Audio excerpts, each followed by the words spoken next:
Good afternoon, everyone. Welcome. I'm Rory Beeman. I'm the president of the NSRN, and with the Nonreligion and Secularity Research Network, the Nonreligion in a Complex Future project is co-hosting or supporting this annual lecture. I just want to say a quick word about the NSRN.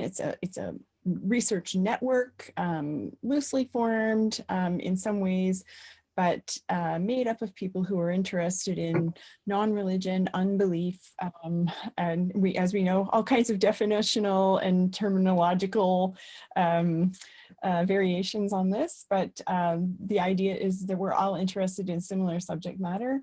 The network was founded in 2008 by Lois Lee, and the advisory board members and editorial team manage the network. Our presence is, I suppose, multifold, if I can use that word.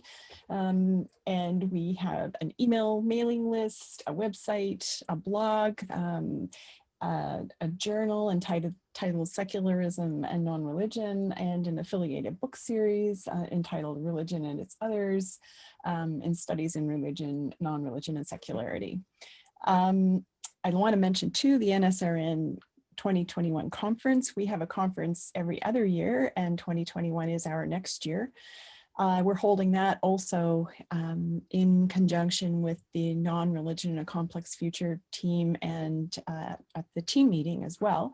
So the dates for that meeting are June 16th to 18th, and I would invite you to go on the website, the NSRN website, and I believe it's also on the NCF, sorry, all of these acronyms, site as well. And if you're interested in participating, we'd love to have you. The deadline for submissions for papers is February 1st. So there's not a huge rush, but obviously we'd like to hear from you sooner rather than later. So today is the annual lecture.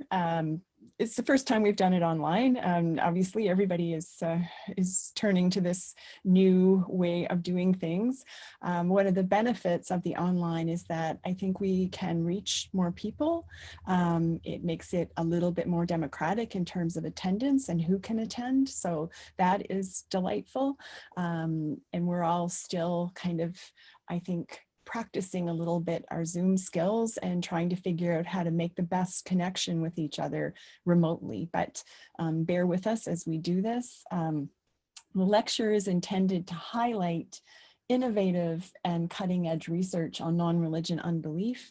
And I can't think of anyone who has done more cutting edge research, advocacy, filmmaking, book writing than Sikivu Hutchinson, who is with us today to give the lecture today. So I am delighted to welcome you, Sikivu, to the annual lecture, and want to thank you for agreeing to do it in these very strange times. Dr. Hutchinson is an educator, a writer, a playwright. Her latest book is Humanists in the Hood, Unapologetically Black, Feminist, and Heretical.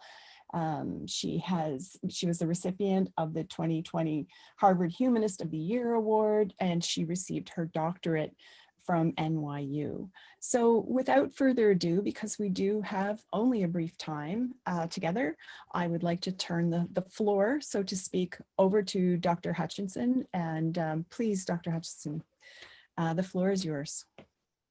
Okay, good morning, everyone. I think that we are going to try and align the slides on another laptop. So let me see if I can do the share right now. Okay. Perfect. So bear with me, folks, because I am going back and forth between two different laptops, and this is a new experience. Okay, great. So good morning again. I am Sikivu Hutchinson. I'm really pleased to be here this morning. Is my audio okay? Great. So in 1942, Zora Neale Hurston, in her essay, Religion, said these words: "When I was asked if I loved God, I always said yes, because I knew that that was the thing I was supposed to say. And this talk is going to be focused on three critical questions flowing from the quote of Zora Neale Hurston, who, as many of you know, was a fierce freethinker, a secularist, a satirist, a contrarian, and a novelist. And so I'm going to focus on the questions of, first, what does it mean to be a godless Black woman in the 21st century? And what are the socioeconomic and material factors that shape Black feminist secularism and rejection of faith-based convention? And finally, what does a Black feminist humanist politics look like, particularly in this era of global turbulence, of the pandemic, and Trump neo-fascism here in the United States reverberating abroad? So to kick off, I'm going to do a little dabbling in pop culture reference. Some of you may be familiar with this blockbuster film, Girls Trip.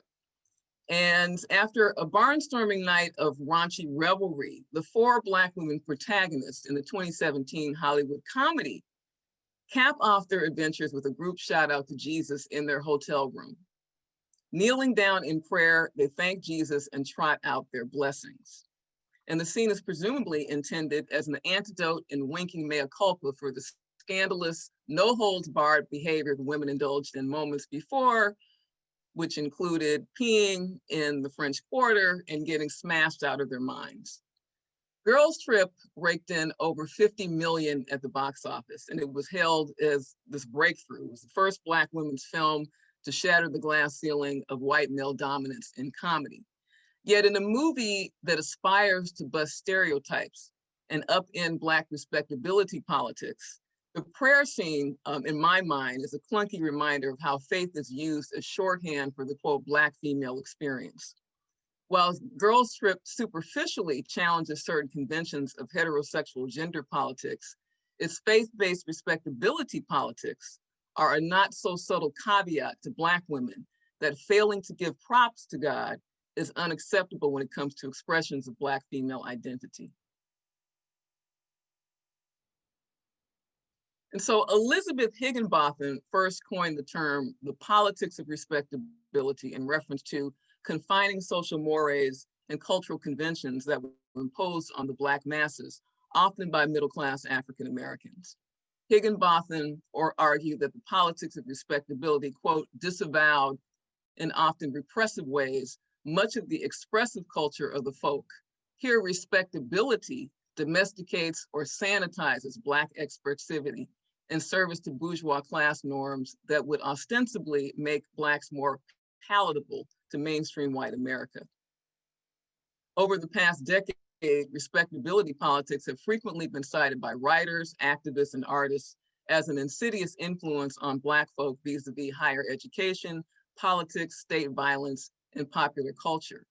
Nonetheless, there's been very little commentary, in my mind, on the role respectability plays when it comes to the intersection of race, gender, sexuality, and secularism among African American women specifically. And so, for example, despite the much vaunted rise of so-called religiously unaffiliated nuns, pop culture portrayals of non-theist or secular views in African American communities are really few and far between. Pop culture is an illustrative guide to the ubiquity of faith-based dogma in the African American community in general and among Black women in particular. From the prevalence of Black luminaries thanking Jesus at award shows to caricatures of Bible-thumping, scripture-spewing Black women characters in Tyler Perry films, to the OWN network's popular Black church family drama Greenleaf, representations of faith are a booming multi-million-dollar business in Black America, and here's a sampling. For African Americans, of course, faith is a deeply public cultural affair, born of centuries of struggle, separation, and strife. And because of racial segregation and white supremacy, Black churches became an epicenter of African American solidarity, civil rights organizing, and civic engagement. And they, of course, remain vital to many Black communities because of the depth of Black economic disenfranchisement and the intractability of institutional racism in housing, employment, and education. Black women have always been essential to leadership in Black churches, but continue even in the 21st century, where there is an increase in African-American women in the pulpit and assuming authoritative roles in Black churches and faith-based institutions. They continue to be eclipsed by a male-dominated leadership that is effectively steeped in patriarchal Christian notions about controlling Black women's self-determination, sexuality, and roles in the family. And according to the Pew Religion Research Forum and the Kaiser Foundation, 87% of African-American women are religious, making Black women among the most religious communities in the US.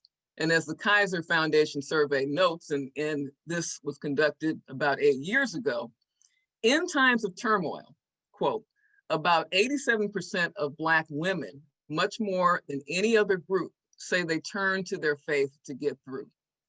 A majority of Black women go to church on a regular basis, read the Bible on a regular basis, and tithe a significant portion of their incomes to propping up and reinforcing churches and faith-based institutions across class. According to Kaiser, faith is of a higher priority to Black women than even having children or getting married.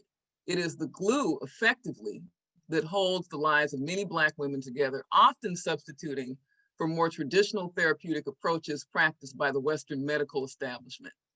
And by contrast, if we look at the demographics of African-American nuns, religiously unaffiliated African-Americans, a 2014 Pew survey indicated that while 18% of African-Americans were in fact religiously unaffiliated, a minuscule 2% identified as atheists or even agnostics. Nationwide, Black non-believers constitute less than 3% of all atheists, and religiously unaffiliated individuals constitute approximately 21% of the general US population. Within that sector, Black women comprise an even smaller 3% of female atheists overall. And so it's really interesting when we drill down and look at these dynamics and these statistics. A majority of African-American nuns, and again, this is a pretty diverse category. It spans those who subscribe to atheism to those who subscribe to spiritualism. A majority of Black nuns believe in God, believe in heaven, and believe in hell. And these are numbers that are over 50%.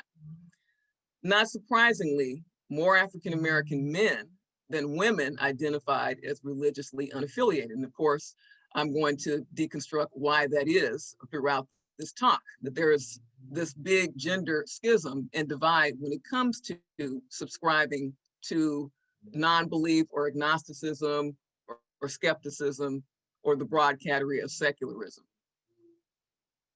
Thus, in addition to long-standing cultural traditions in the Black community, which stretch back to slavery, Black women's economic status is a primary factor, is a primary driver in their high level of religious observance. There has not been enough, in my mind, scholarship done on this question of the linchpin, the nexus of socioeconomic and material conditions in Black women's lives across class demographics and their faith-based observance. So if we look at the numbers, Black women have the lowest proportion of household wealth in the US, possessing only pennies to the dollar of white families. In a Forbes magazine article entitled Black, Female, and Broke, Maya Rockamore noted single Black women, for example, own only $200 in median wealth compared to $15,640 for single white women. Those with children have a median wealth of $0 compared to $14,600 for single white women. And those are atrocious numbers. Although Black women have some of the highest workforce participation and college-going rates among women in the US, these factors have not contributed to commensurate increases in wealth. And so this has a devastating impact on the creation of multi-generational wealth in African-American communities, again, across class and across educational demographics.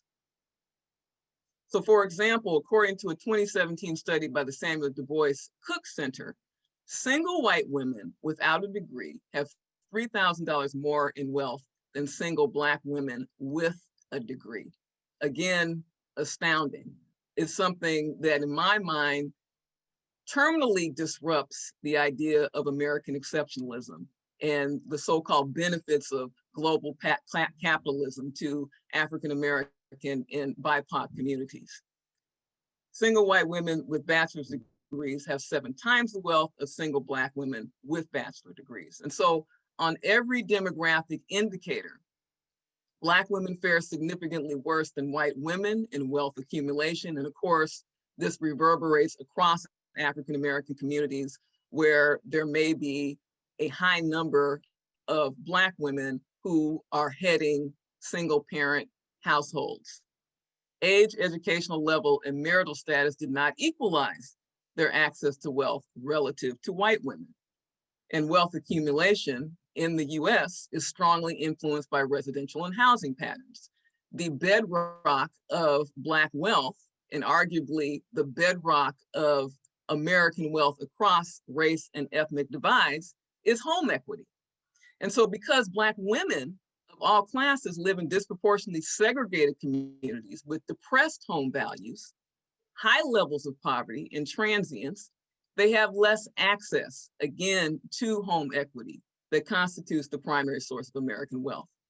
As a result, white women's overall advantages vis-a-vis Black women is rooted in this intersectional privilege of race and class, the nexus of race and class.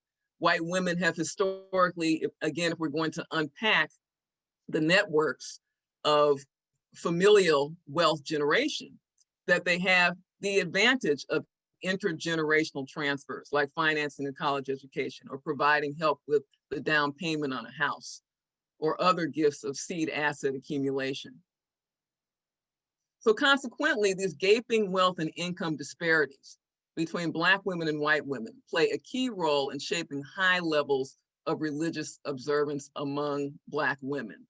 Black women's relatively high levels of education, on the other hand, also belie the reductive claim, and this is a claim that is trotted out ad nauseum in mainstream Eurocentric atheist and secular circles, that somehow lack of education correlates to secularism and religious observance. When it comes to gender and sexual diversity, African Americans and other people of color are more likely to identify,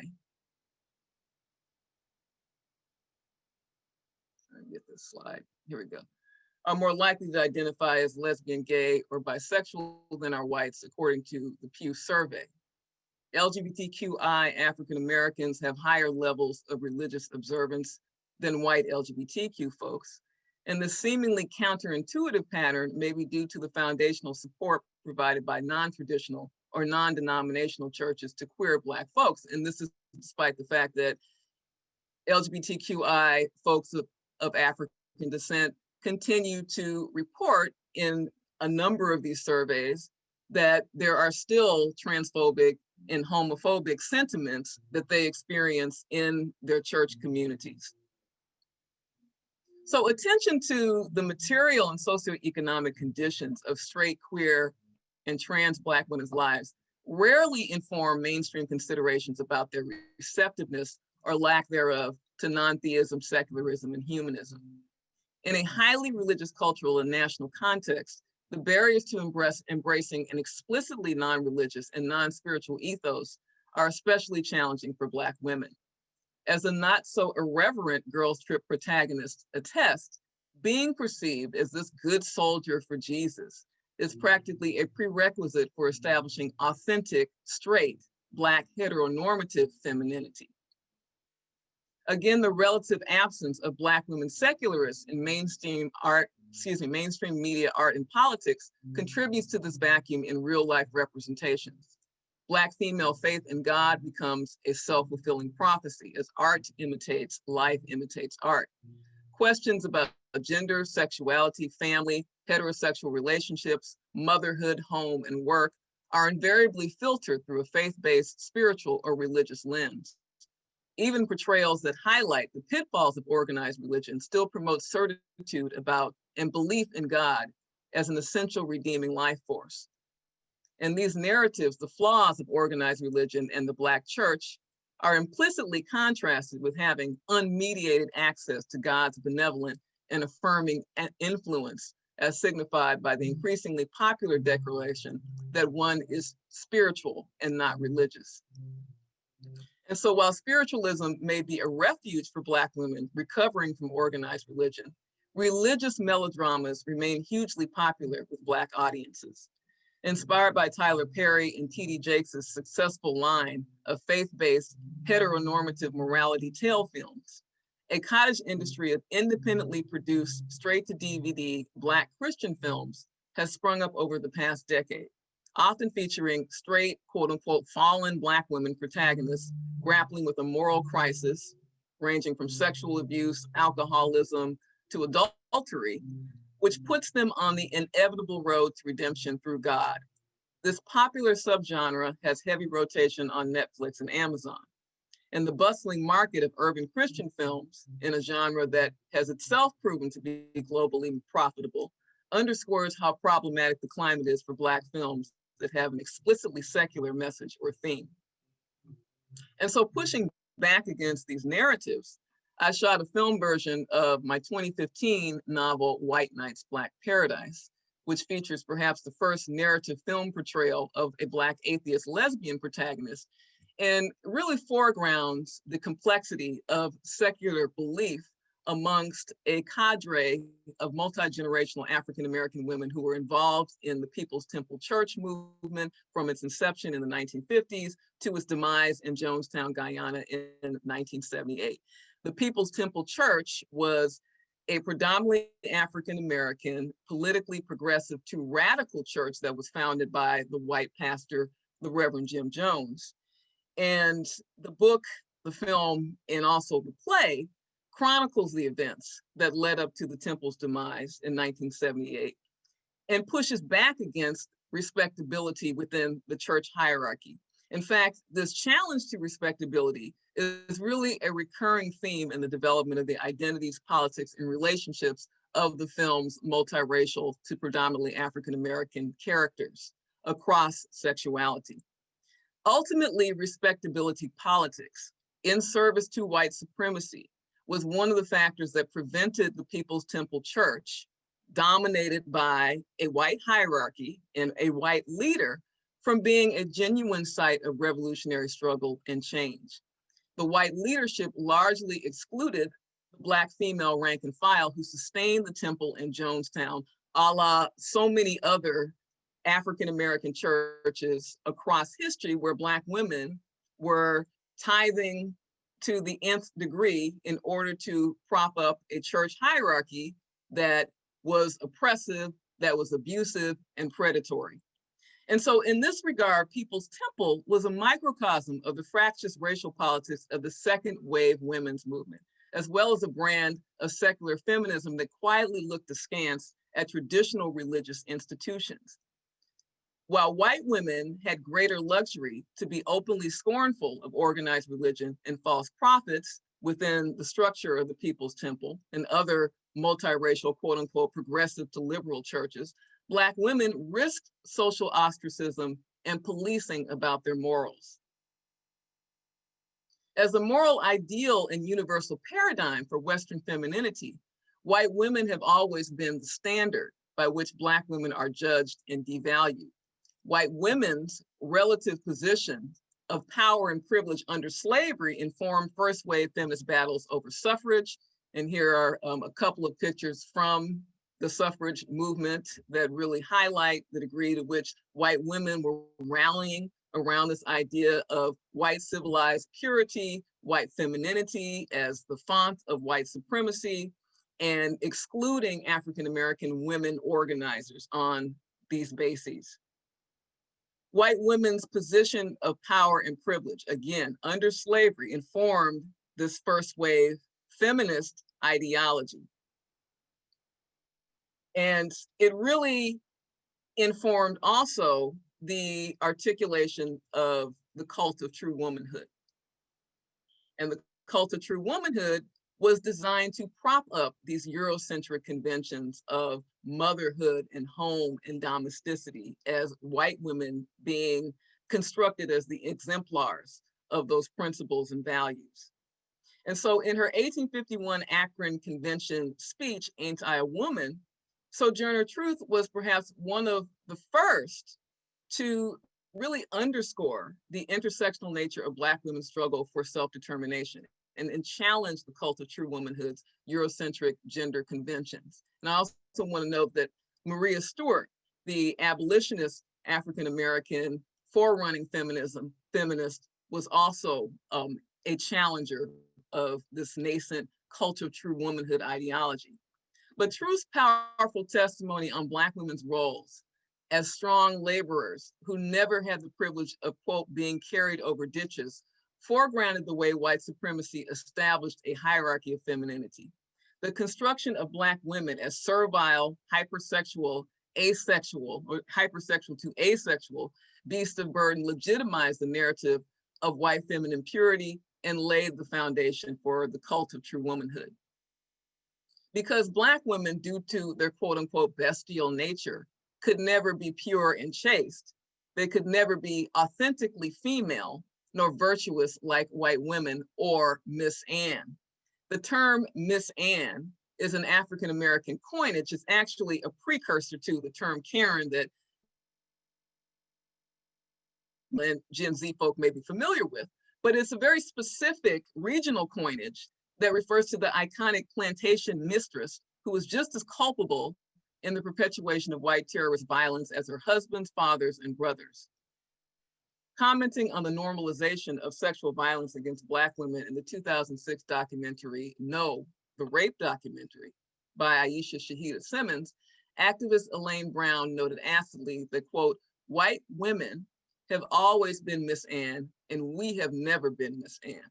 White women's tolerance of and participation in the atrocities of slavery made them complicit in its institutionalization. And far from being these helpless witnesses to the prevalence of rape and forced breeding, white women actively profited from the sale and degradation of Black women's bodies. First, they shared in the stolen capital and property of the plantation economy. And second, they were able to leverage their status as pure moral examples of the virginal Christian feminine ideal in contrast to that of the hypersexual Black Jezebel.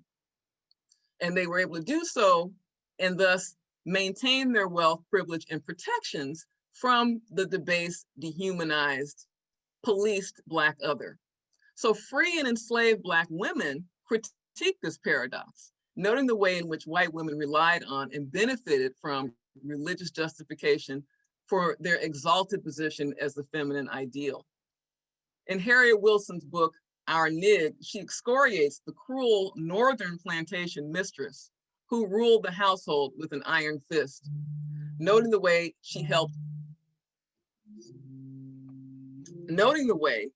that she helped to enforce Southern modes of terrorism. In her 1861 book, Incidents in the Life of a Slave Girl, Harriet Jacobs, a North Carolina writer and abolitionist, critiques the hypocrisy of Christian religious principles under slavery. And she notes, quote, they, the churches, send the Bible to the heathen abroad and neglect the heathen at home. I am glad that missionaries go out to the dark corners of the earth, but I ask them not to neglect the dark corners at home. There is a great difference between Christianity and religion in the South.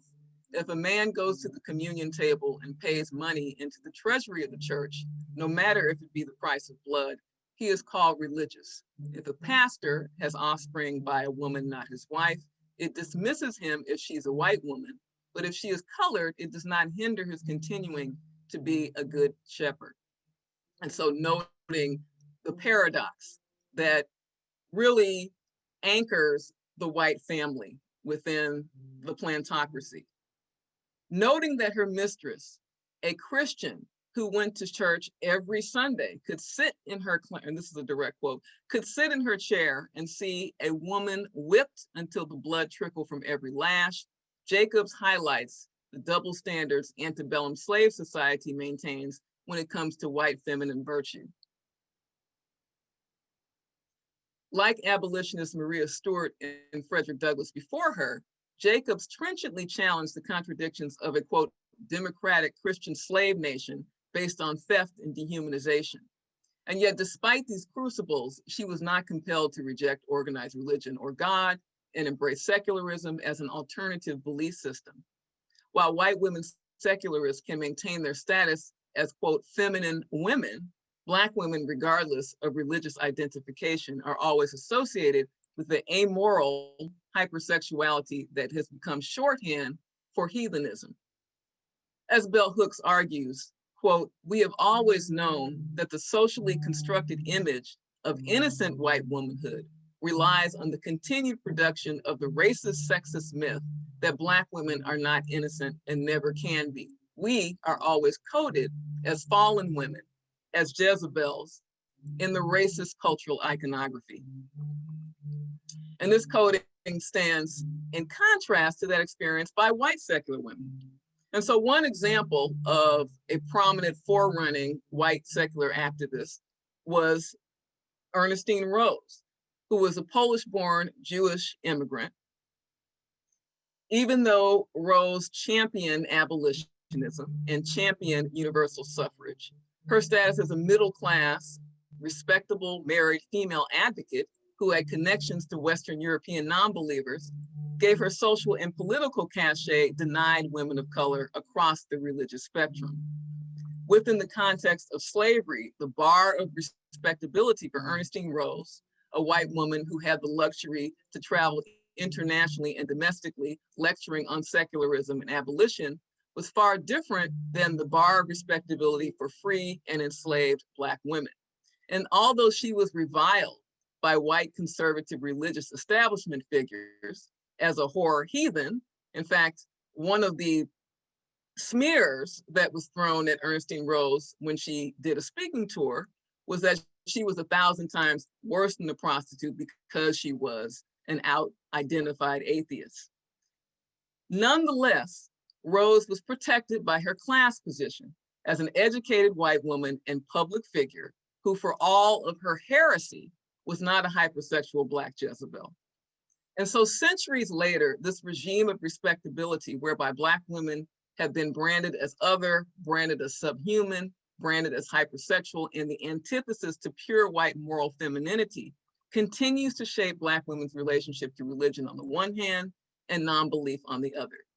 Despite the emergence of intersectional feminists of color thinkers and activists, there is a relative dearth of scholarship on Black women's secular practice. There's a dearth of actual academic engagement in American universities and colleges with Black feminist humanist secularism. And so how then do Black women, and these are some other images that reify the relationship between the Christian white female ideal and the Black hypersexual Jezebel or the asexual Black mammy. How do Black women go beyond belief while working within their communities as activists, educators, and writers? How do they connect their humanistic views and atheism to Blackness, queerness, feminism, social justice, and critiques of white supremacy? What effectively is Black feminist humanism? So while atheism, of course, is simple non-belief in the existence of gods or supernatural or supreme beings, humanism is a more expansive worldview. It's a worldview that attempts to position human beings as the arbiter of ethics, of morals, of values.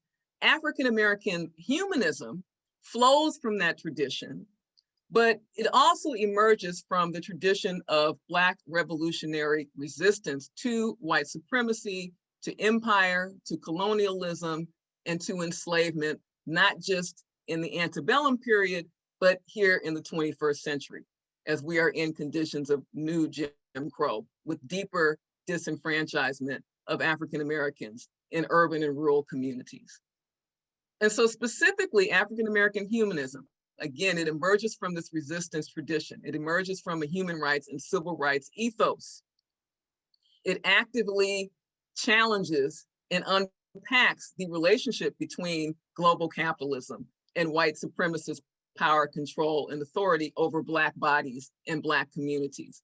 Black feminist humanism recognizes that this history continues again to shape and inform the relationship between not just Black communities in the state, but Black communities and faith institutions, both faith institutions that are within the Eurocentric context and faith institutions that are within African American communities that in some instances are perpetuating predatory and heteronormative, transphobic and homophobic traditions to suppress African Americans who are queer or African Americans who cleave to another gender and sexual identity. There's also a recognition that rape culture continues to inform Black women's self-determination and bodily autonomy. There's also a recognition about the need to disrupt, harking back to the earlier points that I made at the talk, respectability politics and the destructiveness of respectability politics when it comes to the subjectivity of Black women and girls. And so these are some of the core dynamics of a Black feminist humanist ethos in politics that I wrote about in 2016 in a forerunning piece for the Huffington Post called 10 Fierce Atheists. And the 10 Fierce Atheists piece profiled politically progressive African-American women atheists. And so I began the piece by citing a pivotal scene from Lorraine Hansberry's 1959 play, A Raisin in the Sun. And in the scene, the matriarch, Lena Younger, tries to put the fear of God in her rebellious, politically conscious daughter, Beneatha. Beneatha, who's an Afrocentric atheist, pushes back against her mother. She's been mouthing off about God's non-existence and irrelevance. And she says, quote, "Mama, it's all a matter of ideas, and God is just one idea I don't accept. I get so tired of him getting credit for all the things the human race achieves through its own stubborn effort." And Beneatha is rewarded for her irreverence with a slap by her mother. And her mother makes her repeat, "In my mother's house, there is still God."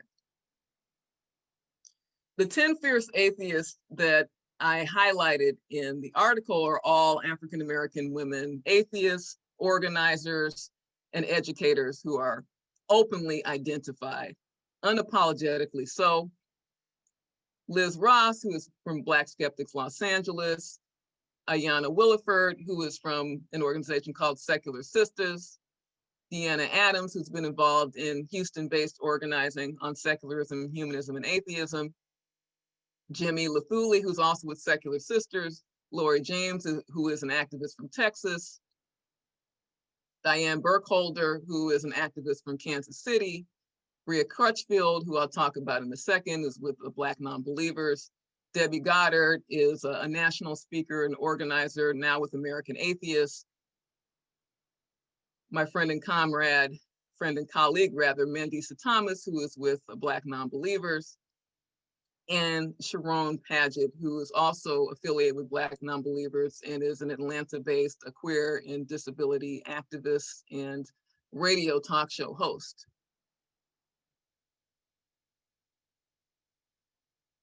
So Lena's violent rebuke of Beneatha in A Raisin in the Sun is something of a caveat to all the uppity Black female atheists who've been rendered invisible in mainstream African-American culture and communities. And decades after the literary slap heard around Black America, to be female beyond belief and Black, to recast Hansberry's iconic phrase, to be young, gifted, and Black, is still deemed to be one of the ultimate betrayals of the race. Most of the women I profiled in the Huffington Post piece connect their atheism and humanism to a Black feminist emphasis on intersectionality. Now, intersectionality was coined by the critical race theorist and feminist Black activist and organizer, Kimberly Crenshaw, but intersectionality harkens back to antebellum racial and gender resistance, obviously. It addresses the multiple positions of privilege and disadvantage that human beings occupy and experience in a global context shaped by white supremacy, capitalism, neoliberalism, patriarchy, heterosexism, ableism, segregation, and state violence. And it speaks to the very nature of positionality in a world in which it's impossible to stake a claim on a solitary fixed identity that isn't informed by one's relationships to these institutional disparities and inequities. Intersectionality is especially important for communities of color because it eschews universal binary notions of subjectivity that privilege and normalize the histories, lived experiences, and social capital of Western cultures, which assume the centrality/singularity of the individual. And so after my 2016 piece, The Humanist published its first ever cover story on Black women atheists, including myself, in 2018. And this was after I challenged the publisher and the editor of the magazine about its practice of putting putting white men, secularists, on the cover and never really featuring any women of color. The cover was a turning point because it foregrounded the degree to which Black women are leading the narrative around anti-racism, feminism, and secularism. Black women organizers such as Mandisa Thomas, who is the founder of Black Nonbelievers, which is a national organization. Mandisa says, "I am a Black atheist and proud of it. Our existence is just as important to the Black community as any other, and there must be a reminder of the diversity that was always present. We can no longer treat atheism like the elephant in the room." Rhea Crutchfield, who is also with Black Nonbelievers, an activist, a Black lesbian organizer, says, "I am a Black woman, lesbian, atheist. I fight for the underdog because no one fought for me. My being an atheist is an integral part of my being, and it'll be a cold day in hell before I sweep myself under the rug in order to assuage the masses." And so Mandisa and Bria have really brought a uniquely intersectional Black feminist vision to humanism and atheism, while also challenging white supremacy and racist exclusion in hierarchically Eurocentric atheist, humanist, and free thought circles. Through Black Nonbelievers, as well as my organization, Black Skeptics Los Angeles, we've really created an engaged community platform to address the stigma and exclusion that Black atheists often confront as they transition from religion. And this is the aforementioned Humanist Magazine cover, and also our founding conference, Women of Color Beyond Belief, which I'll talk about in a second, that we launched in 2019. This is a quote from Liz Ross, who is a comrade in Black Skeptics Los Angeles, and she's also featured in the 10 Fierce Atheists piece, as well as the 5 Fierce Humanists piece. And she says, "I came to identify as an atheist after exploring the question of why there is so much senseless suffering and challenging white supremacy, patriarchy, and anti-LGBT sentiment embedded in religious doctrine in our culture. The experience also played a pivotal role in liberating my mind from negative reflections of myself. Secular humanist thinking helped me get a better sense of the interconnecting systems that create inequities in the world and reinforced in me the need to get involved in creating social change."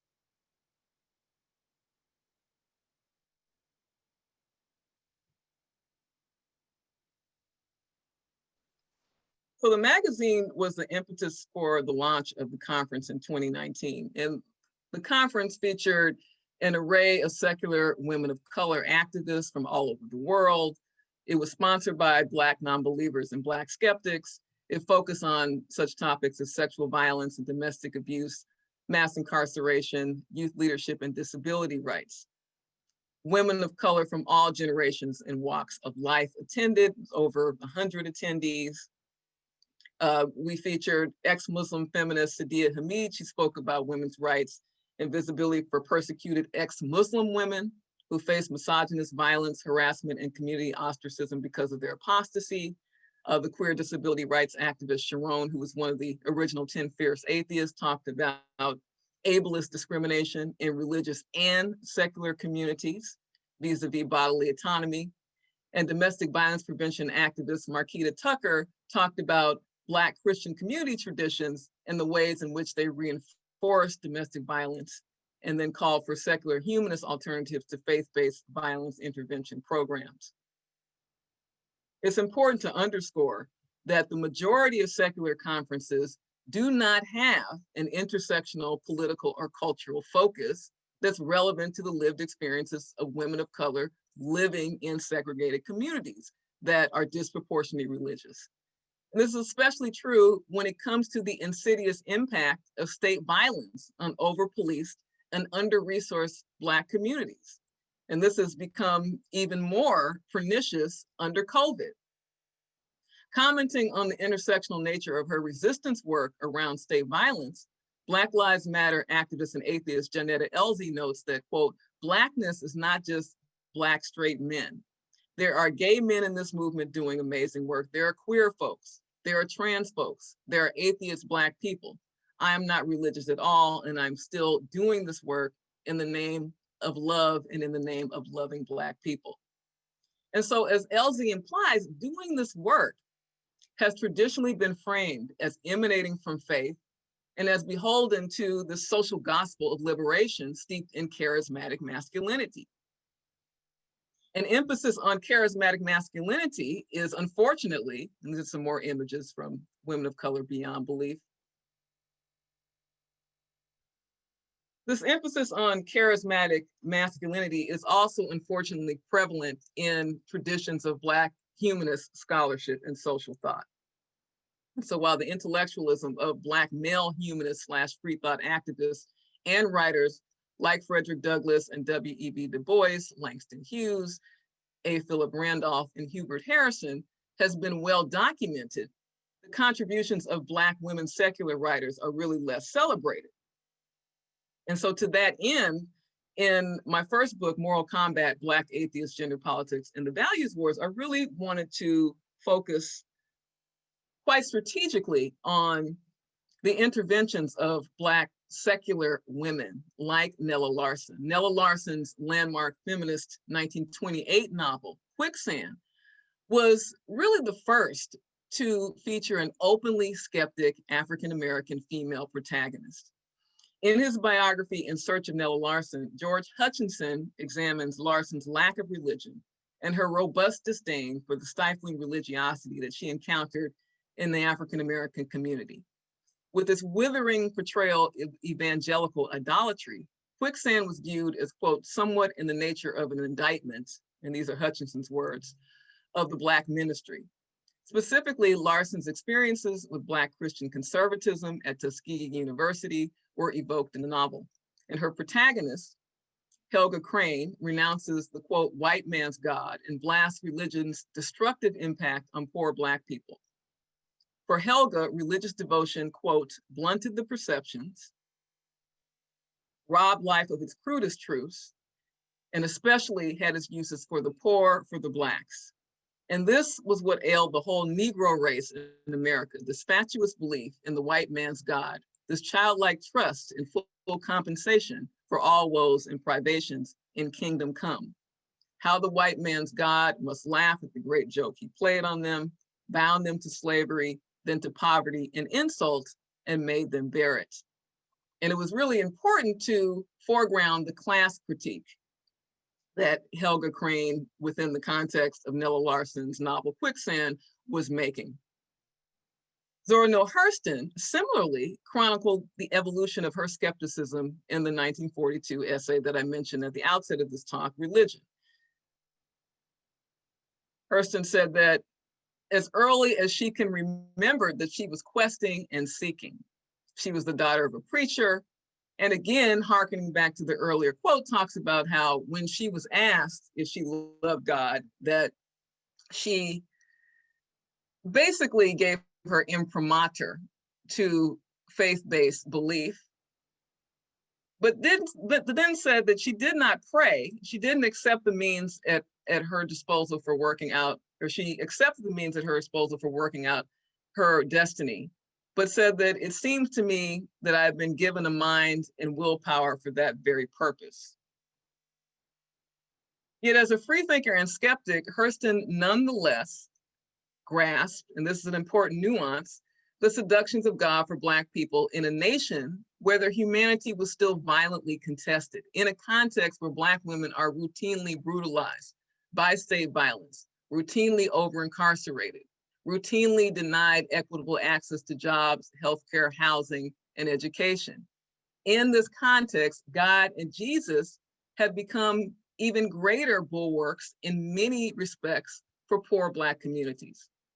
And so, for example, while white youth have become more secular, African-American youth are among the most faith-oriented millennials in the nation.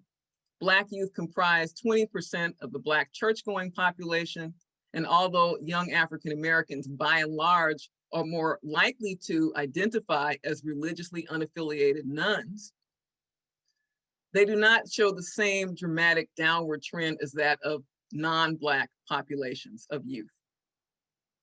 And so while some Black youth may be expressing their dissatisfaction with the orthodoxies and dysfunction of the Black church, they are not, by and large, abandoning these traditions wholesale.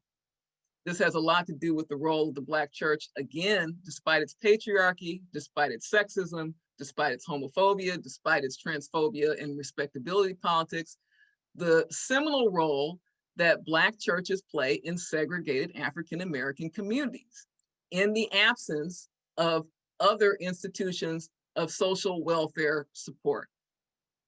When it comes to serving the needs of Black youth, Black churches of all denominations often provide, for example, educational and recreational opportunities, scholarships, safe recreational spaces, tutoring, mentoring support, connections with Black college alumni, forums and platforms for political engagement and civic engagement, et cetera. And these functions, these provisions, are often otherwise unavailable in low to moderate income African-American communities. These factors really underscore the critical distinctions between a Eurocentric atheist framework that simply focuses on church-state separation and science, and a Black feminist atheist humanist framework that is intersectional, anti-racist, and anti-capitalist. Most Black feminist atheist humanists fall somewhere in between Larson's uncompromising non-theism and Hurston's full-throated skepticism. Unlike white new atheists, whose rhetoric revolves around the virtues of science and church-state separation, Black feminist atheists are more preoccupied with this question of how to bridge the gap between organized religion and the 4 S's it provides, that is services, solidarity, support, and social history, and a radical progressive humanism based on the realities of Black communities. This is especially true given the massive wealth gap between Blacks and whites, skyrocketing rates of Black mass incarceration, racialized educational inequities, continuing right-wing assaults on reproductive justice, and a deepening sexual abuse to prison pipeline that disproportionately ensnares African-American girls in domestic sex trafficking. Indeed, increasing rates of incarceration and school suspension / expulsion among Black women and girls suggests that this nexus has become one of the gravest public health and human rights threats to the well-being of African-American communities. And there's a recent Georgetown University survey that examined cultural perceptions of Black girls, which concluded that they are routinely, quote unquote, adultified at even earlier ages than Black boys, i.e. perceived to be more mature, more sexual, and more aggressive than their actual chronological age. The implications of adultification are that Black girls are viewed, hearkening back to an earlier point, as less innocent than white girls. Consequently, they often receive harsher discipline in the educational and juvenile justice systems. The 2017 Georgetown study merely provides empirical corroboration of what Black women and girls have known and experienced for generations, that the presumption of innocence and vulnerability reflexively accorded to white women and girls has always been at their expense. In the wake of the Trump administration's draconian emphasis on law and order, harsher sentencing, more policing, and heightened profiling of immigrant and non-immigrant communities of color, these dynamics will continue to intensify.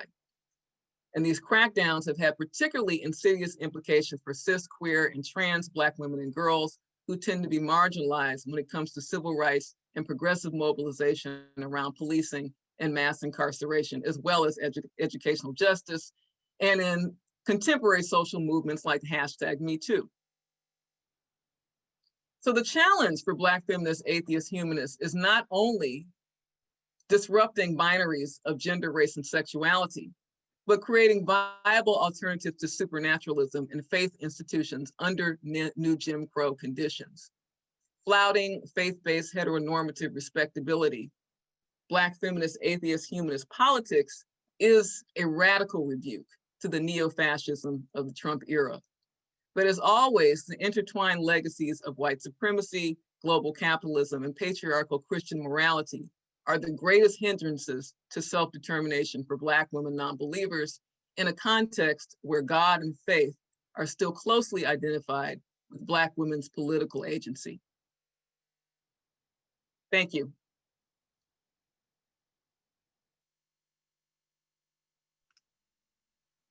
Thank you. Okay. Thank you, Dr. Hutchinson, very much. I know that we're running over time. Liz. Oh. It's okay.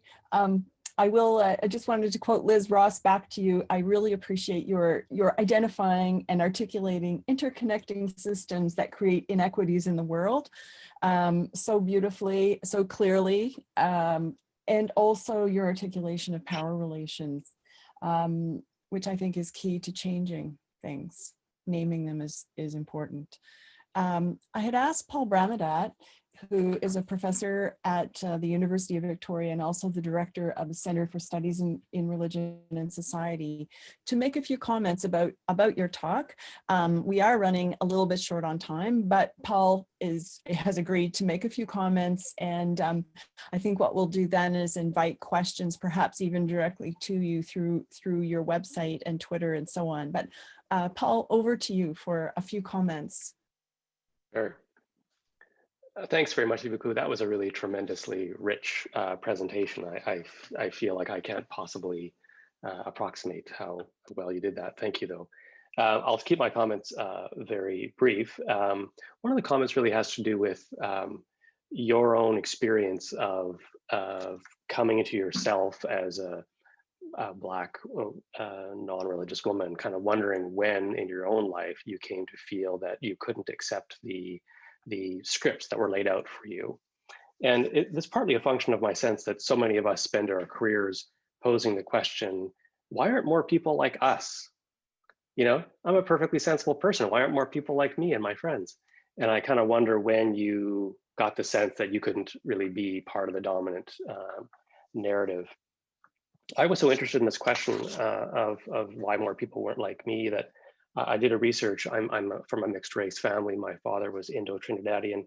And growing up, it always struck me as quite odd, really, that people who were the products of the West Indian and indentured labor history could ever accept any of the religious options presented to them by their overlords. And yet they did overwhelmingly accept one or another kind of Christianity in the migration process. I was so puzzled by the long tendrils of colonial religiosity that I did a research project on why people ever came to think that they needed to abandon their mostly Hindu roots to become properly modern subjects, which is to say Christian subjects. That was part of the story. Long story short, the Indo-West Indian Christians I interviewed couldn't blame the empire because they were too beguiled by the latitude of their European overlords and too distracted by the threatening presence of the freed African slaves who were also in the neighborhood, as it were, at that time. So what about your case? I wonder if you expected or hoped that others might see the benefits of shrugging off not just white supremacy, but the Christianity that got all tied up with that. And so that brings us to kind of a more theoretical question, which is, to what extent do we as scholars link something what we might call personal subjective secularization with a particular kind of education or cosmopolitanism? And if the educational opportunities available for African Americans throughout public school and universities improve, and if we imagine that people like Barack Obama and Kamala Harris become more mainstream, do we anticipate that these public and political shifts will break the appeal of Christianity for African Americans? In other words, and just to be self-critical, in what sense is there a kind of a narrative of the Enlightenment at work here in the the story you're telling and in the way we expect the world to unfold. And then finally, just to kind of zoom out a little bit, to take it out of the American context, I wonder if there are any lessons from your insights for those of us who are interested in and familiar with the kind of burdens that are carried by Canadian Indigenous women who are also still predominantly Christian identified, or South Asian women, as they try to deal with the questions of caste and patriarchy and the role of Hindutva in perpetuating some of these norms. Because I kind of wonder if there are ways in which you might think there's some connections between your research and the kind of context faced by other women. And I think I'll leave it there for now. And thanks very much again. Thanks. Can folks hear me? Yeah. Okay, great. I'm going to confess that when I closed my laptop that I was presenting from, that I did not hear, I'd say about a third of the actual commentary and questions that were posed. I heard the first part about what my reckoning was with secularism. So I'm going to tackle that. I grew up in an African-American secular household in South Los Angeles, which when I was in my formative years was a very turbulent socioeconomic context. It was post-Black Power, post-Civil Rights Movement, and I had parents that were very much a part of that dynamic of organizing resistance and consciousness. So there was never any religious indoctrination in the household. And that really informs my early critical consciousness of the hierarchies of organized religion, specifically Christian traditions, which I viewed as being very pernicious and very undermining in our South LA community when it came to self-determination and bodily autonomy for African-American girls specifically, and looking around and not having equitable access to reproductive health, not having equitable knowledge and engagement with how to exercise the right to bodily autonomy when it came to using contraception, or being aware of the mounting global HIV epidemic and its impact on African-American girls and sexuality and relationships, particularly looking at the ways in which the Black church was very oppressive when it came to engaging in the effect of that epidemic on Black bodies and Black queer communities. So these were all things that were seminal in terms of my consciousness about rejecting the orthodoxies of Christian religion and rejecting the respectability politics that informed a lot of the faith-based cultural propaganda that we were receiving in our local communities, as well as in our schools. There's a lot of ostracism, a lot of stigma of African Americans who espoused secular values and beliefs, and that continues to this day. There was a question, I believe, about the degree to which education informs one's embrace of secularism. And so, of course, in the talk, I look askance at that thesis because of the rich diversity of Black women's educational experiences, and the fact that, as I cited in the talk, African American women have some of the highest rates of higher education, of college attainment of any group in the United States, and yet we're still 87% faith-based. And so a lot of faith-based observance among African American women flows from the social history that I unpacked, but it also flows from the very tangible and very severe reality of the disenfranchisement that we experience in our communities. And this is across education and across socioeconomic demographics, that we have African American middle-class folks who are living in hyper-segregated and now hyper-gentrified communities where there is not equitable access to social services, where we don't have green spaces, where we do not have healthy restaurants and grocery stores, where there are not after-school programs that youth can easily go to once the K through 12 day has ended. And so what we see is that as obviously a byproduct of the rapaciousness and the perniciousness of global capitalism, of the rapaciousness and perniciousness of the US government not providing for community-based organizations or even small businesses that are systemically discriminated against in the US Small Business Administration. And that's something that obviously has come out with the pandemic, with the distribution of PPP loans, which is a whole other quagmire. But the issue is that the crux of, in my view, the continued investment of African-American women and other women of color to a lesser extent in the hierarchies of faith, in the hierarchies of ethnic churches and denominations, has to do with this nexus of white supremacy, hyper-segregation, and global capitalism.